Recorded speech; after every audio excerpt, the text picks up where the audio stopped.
I can't wait for my brother's wedding tomorrow, I told my aunt, smiling as I adjusted the sleeve of my shirt. Her face froze. Then she said quietly, "It was last week." The room spun. My chest tightened. My own brother had gotten married, and no one told me. I forced a smile, nodded, and swallowed the knife that had just been lodged in my throat. That was the moment I stopped being their fool. My brother and I weren't always strangers. I was the one who defended him when kids at school mocked his stutter.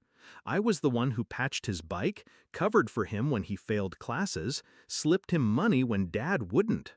I thought blood was loyalty, that one day all that I gave would be returned. But slowly, I noticed the shift.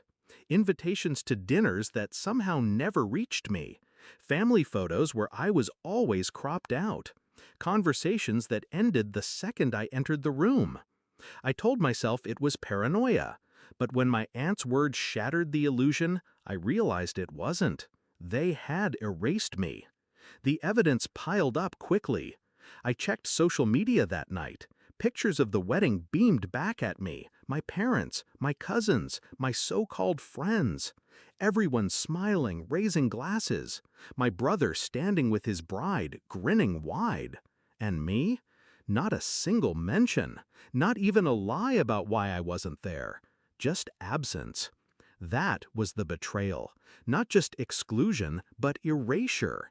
They hadn't forgotten me. They had chosen to pretend I didn't exist.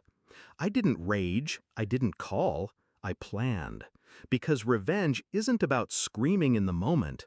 It's about waiting for the silence after. A month later, the silence broke. My mother's voice came through the phone, unusually sweet. "Your brother and his wife need a place for their honeymoon. We were hoping they could use your lake house." The same lake house I had bought with years of sweat, years of overtime. The place I had once pictured us all celebrating together. I let the silence stretch until she grew nervous. Then I said, calm and clear, "No." She gasped. "What do you mean, no?" "It's not available," I replied, and hung up. That was step one. Step two was distance. I cut off access piece by piece. No more holiday invites. No more use of my car, my money, my connections. When they asked for help, I smiled and said, "I'm busy. Busy building a life without them. Busy feeding the people who had actually stood by me. Busy remembering who I was when their shadows weren't cast over me." Step three was exposure. When relatives asked why I wasn't at the wedding, I didn't hide the truth. I wasn't invited. Simple, blunt. Let the shame settle where it belonged. The whispers started then.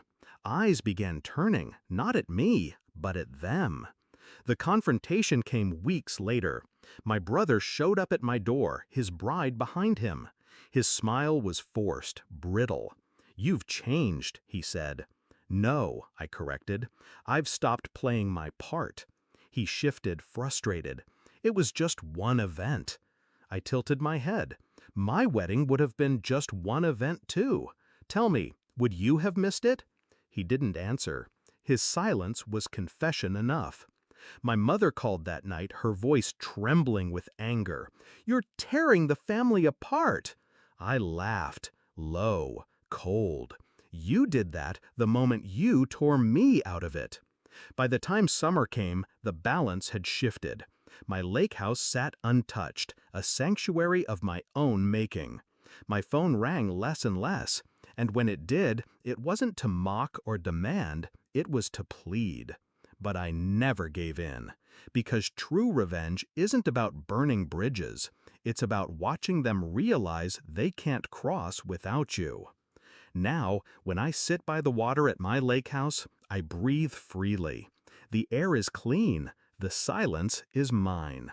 I think back to the moment my aunt told me it was last week.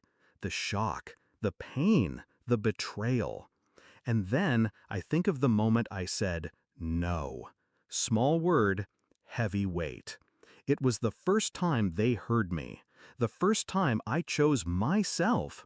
They wanted me invisible, disposable. But now, it's them knocking at doors that no longer open. Revenge wasn't shouting, it wasn't breaking. It was a single refusal. It was absence. It was letting them choke on the emptiness they carved when they cut me out. And me? I've never been more alive.